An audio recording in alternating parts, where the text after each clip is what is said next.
Hello, this is Ozzie Ostwalt, and welcome to Religion and Life. Ancient texts play an important role in our religions, but sometimes it's difficult to make those ancient texts make sense in a contemporary setting. My guest today, Dr. Brent Strong, asked some of these questions about relevance concerning the Hebrew Bible, what Christians call the Old Testament. Our topic today is the Old Testament dying. Welcome, Dr. Strong. Thank you for coming. I appreciate it. Thanks for having me. So I want to get to your new book about the Old Testament.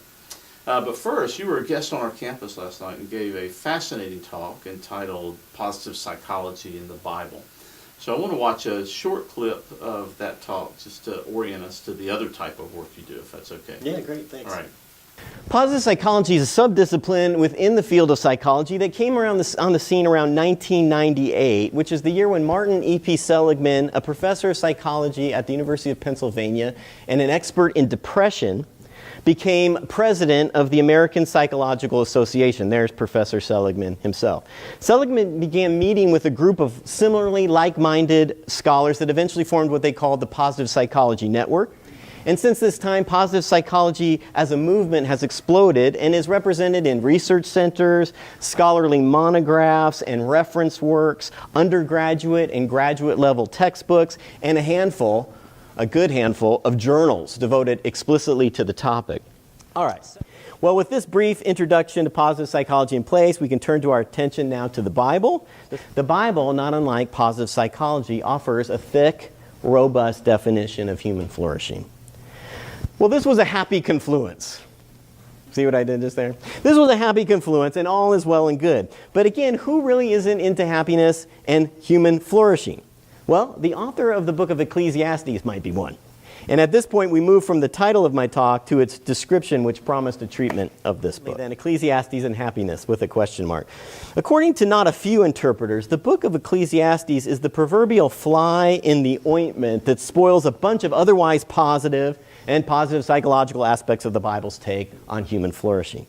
Ecclesiastes is an odd little book, only 12 chapters long, and it's tucked away in an obscure portion of the Old Testament or Hebrew Bible. Don't feel bad if you've never heard about it by name, though chances are you have heard parts of it at one point in time in one way or another.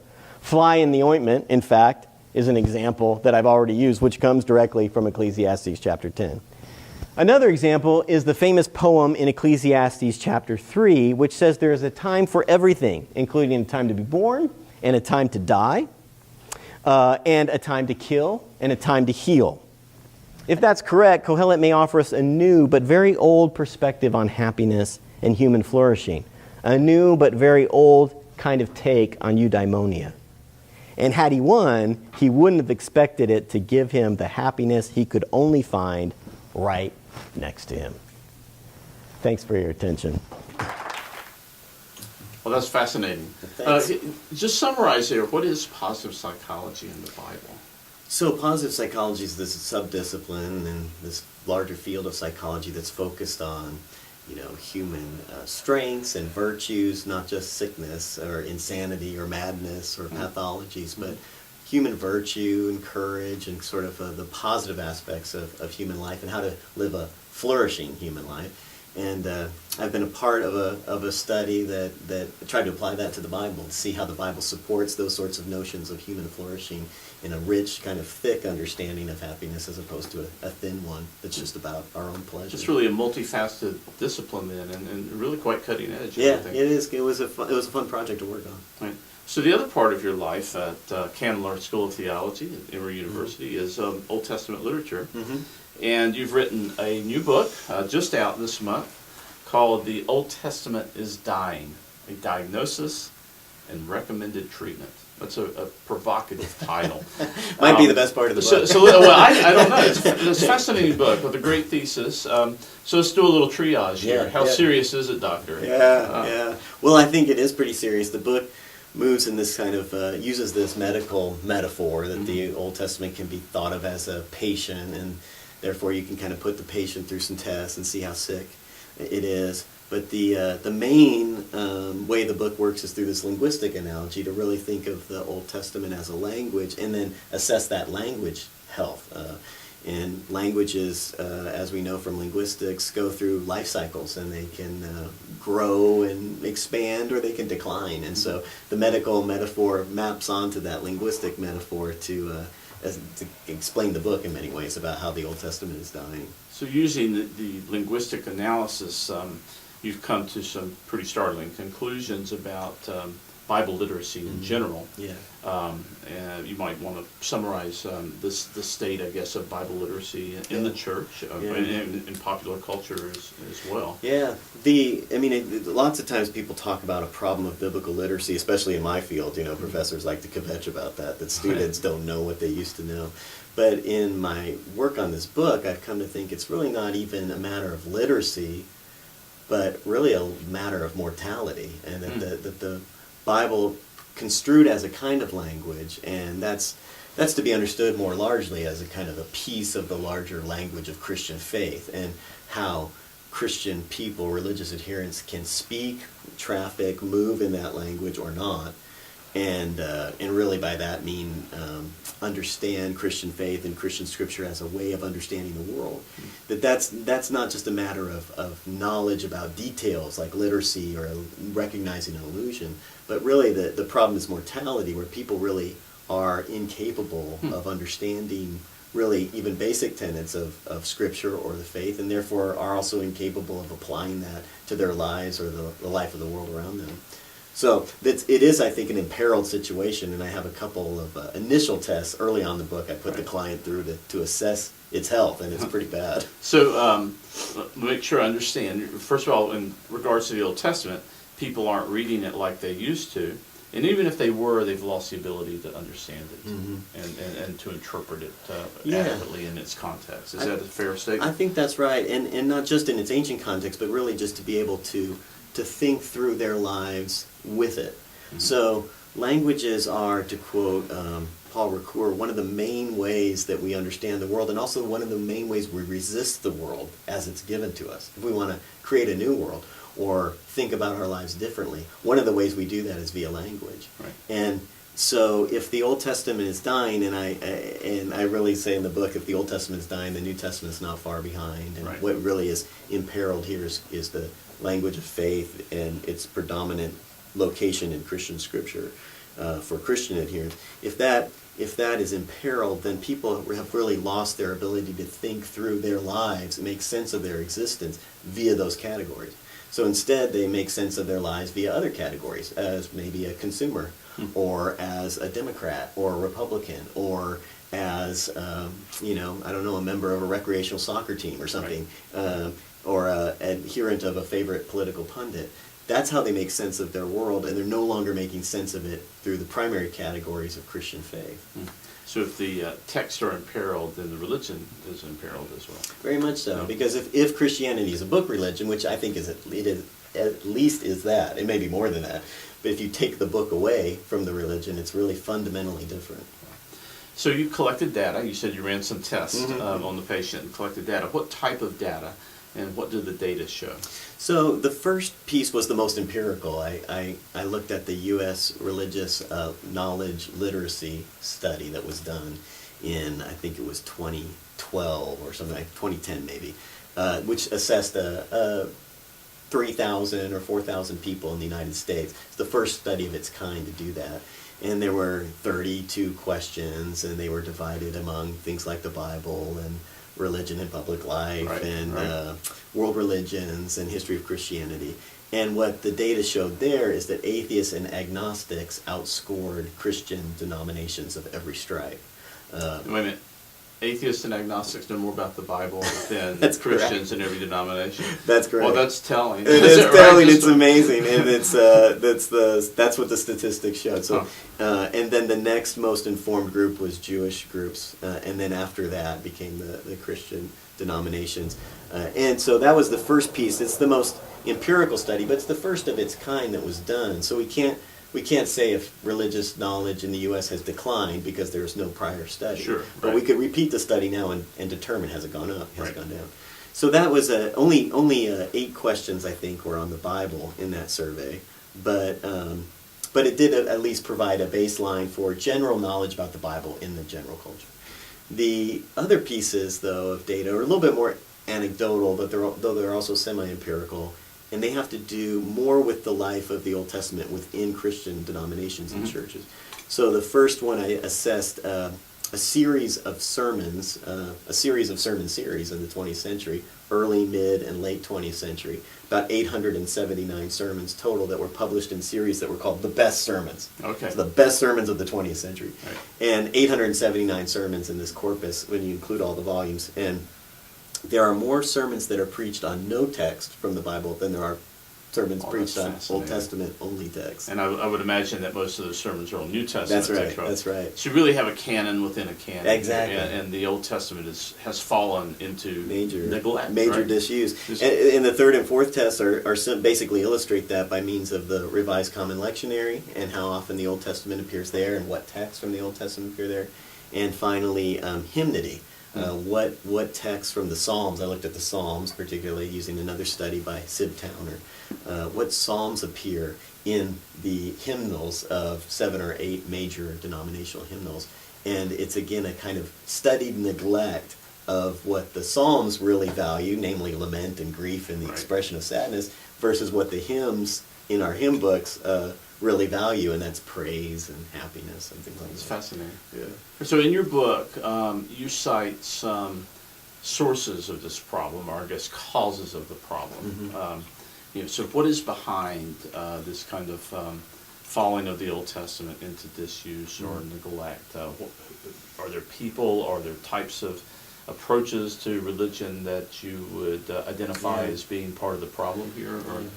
Well, in using the linguistic analogy, what I try to do is not only just analogize about the Old Testament as a language, but actually try to benefit from linguistics proper to see, is it offer us tools and also resources to not only identify the problem, but redress it in some ways. And so one of the interesting things that I discovered in thinking about linguistics was these processes of language change and also language decline. And so the two processes from linguistics that became very informative for me were the processes of pidginization and creolization. Okay. And pidginization is when two language groups come into contact. They need to speak together, but they neither one speak the other's language fluently. So they create a greatly reduced language that is a pidgin language for them to communicate. So an example is the language called Russenorsk that was spoken between Norwegian and Russian traders. And these are both complicated languages, but these traders spoke Russenorsk, which only had 200 words to the entire language and only one preposition. One preposition for inside and outside, in front of and behind. Wow. Everything has done contextually. So obviously in pidgin language you lose a lot of subtlety. Oh, totally. You lose idiom. Yeah. You lose details, Right. of information. that Yeah, so you just can't execute the same sort of literary products or intellectual pursuits in that language. It's not that the people who speak pidgins are not thoughtful, Right. but they can't execute the same sort of high-level, sophisticated thinking in language that they could in their original language. So the Old Testament has been pidginized, I guess? Is that, I think is that so. what you're- I think so. I think that what's happened is a great reduction of the full richness of the Old Testament. And that can be traced in larger, more public arenas where the Old Testament's morbidity is being manifested. This is, I think, at work in the New Atheists and the way they think about the Bible, particularly the Old Testament, very dismissively and derisively, but really in a pidginized way. And then also, even prior to them, the arch heretic of the early Christian church, the 2nd century person known as Marcion, Right. who also worked in a very pidginized form of the Old Testament vis-a-vis the New Testament. So pidginization was a crucial kind of analysis or analytic tool from linguistics to assess the problem. So someone like Marcion or Richard Dawkins would take parts of the Old Testament, Right. particularly the parts they hate, Right. right, and present that then as the entire Old Testament. So you Yeah. get this kind of summarized version, but Right. it's not representative of the Old Testament in totality. Is that essentially Exactly. what goes on exactly. with pidginization? So in the New Atheism, and also in Marcion way before the New Atheists, what you have is a kind of, again, two languages coming into contact. One being the language of, say, scientific rationality of whatever sort, and then this language of Scripture. And in the process of the communication that needs to happen, there's a great reduction, a loss of nuance, and one language dominates over the other language. In Dawkins, it's the scientific rationality of his own evolutionary biological training. In Marcion, it's some sort of philosophical logic of some sort. And what happens is the superstrate, the dominant language, works its way on the substrate, the weaker language. Right. And you get this great reduction. So what you find, I think, in the New Atheists and in Marcion is they get some things quite right. It's not that they get things completely wrong, Right. but they're only focusing on sort of one aspect of the language. All the bad words, as it were. Right, okay. Even though there's good words in the Yeah, language. yeah. And, of course, that kind of, approach would not pass muster in Professor Dawkins, obviously in his lab. Sure, I mean, you wouldn't be able to do a similar move with regard to evolutionary biology and let him give you a passing grade. All right, so tell me about creolization. Is that the way you would phrase Creolization. it? Okay. So creolization is when a pigeon grows up. It acquires native speakers, and it expands, and eventually, not all pigeons do this, most pigeons die out, but a pigeon can expand and become a Creole. And a Creole is a language that has a pigeon as an ancestor. And what happens is a pigeon acquires native speakers, but then, say, Russenorsk, they need to go to school, and the 200 words that were used for trading lumber are no longer sufficient because you need to talk about math and algebra and prom and everything else.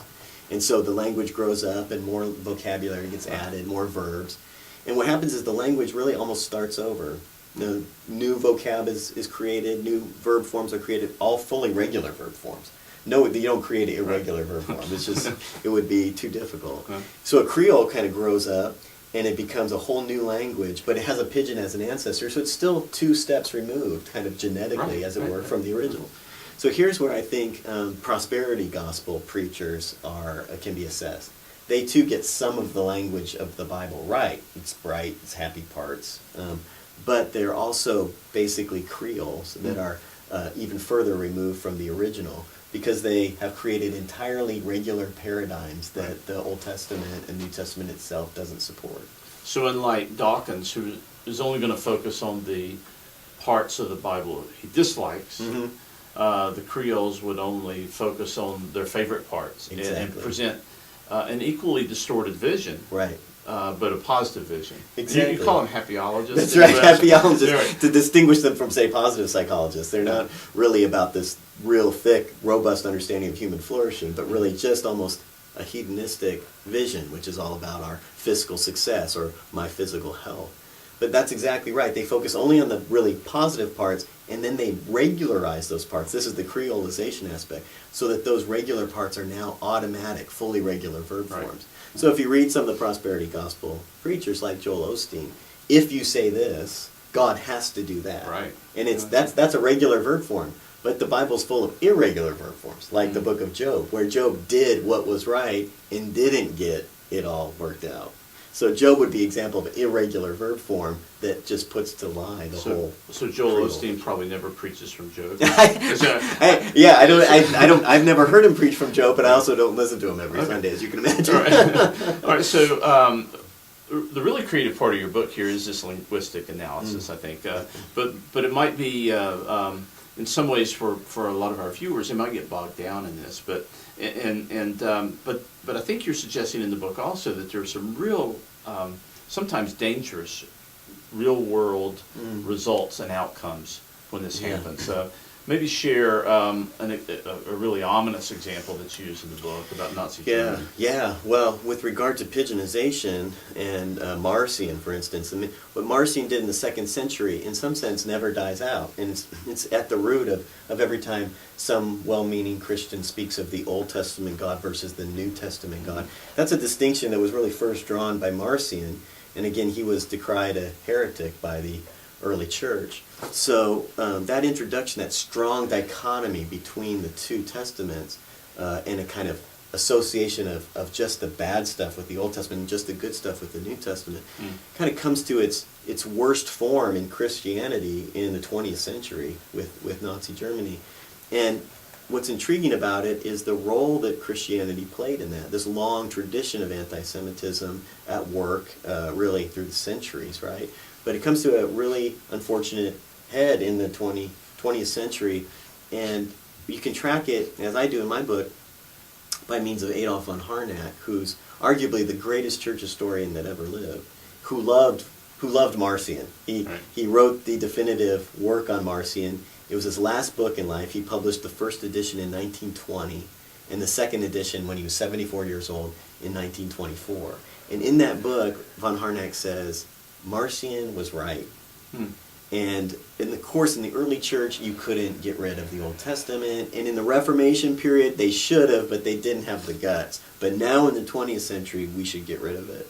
And he says this right in between the two wars in Germany. And it's just directly connected to the real swell of anti-Jewish and anti-Semitic rhetoric, including among Christian theologians in Germany at that time.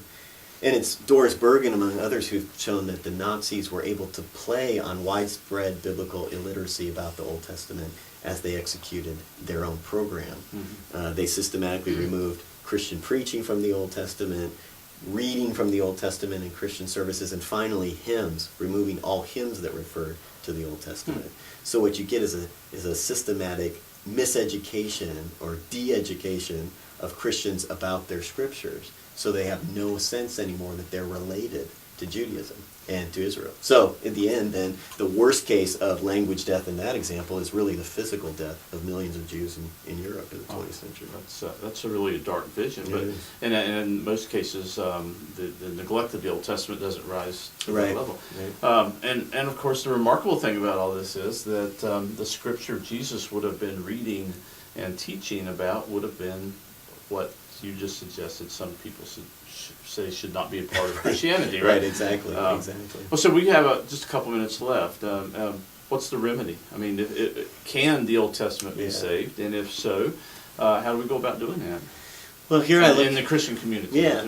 So here again, I look to the linguistics for some help, and I analyze how languages that are threatened have been revived and how one might try to revive them. In fact, in the history of human language, all kinds of languages have died, and once they die, they never come back. So it's really crucial that a language be preserved before it dies, because once it dies, it never returns. There's only one success story in the history of human language in this regard, and that's Hebrew. And the way Hebrew effectively died as a vernacular, but was resurrected in the 20th century, largely through the work of Eliezer ben Yehuda. So I look a little bit at that story and how that happened and how that was the case, and many of the circumstances around the survival and resurrection of Hebrew are similar to the Old Testament, so they could be used. The other things that are useful to think about is how we acquire language as first language as children and second language learners. And what's intriguing is that a lot of the ways we learn languages, the way we learn languages is as pigeons. We first learn little bits of a language. So pigeonization could be a way to decline in the death of a language, but in the hands of a skilled language teacher, a pigeon actually can become a way to full fluency. So this is one possible way to think about how even poor, inaccurate, and ill-formed knowledge about the Bible could in fact be turned around and be used as a step towards full fluency. But in any event, use in liturgy, use in teaching, use in hymnody and so forth. That's the medicine. That's it. I mean, I have 5 suggestions in the end, but really they all boil down to the first one, which is regular, repeated use of the Old Testament in and at formative moments in Christian life and experience. That's the way that the Old Testament will survive. Because like any language, you need a lot of speakers who use it on a regular basis and who are actually of child-rearing age who can teach it to their children. Well, that's fascinating. The book by Dr. Brent Strong, The Old Testament is Dying. It's a really fascinating thesis, so well done book. I encourage our viewers to purchase it and read more about this very important topic. Yeah, thanks. Thank you. Thanks for having me. That's it for Religion and Life today. Join us next week when we take a look at a new way of doing church and worshiping. Thank you.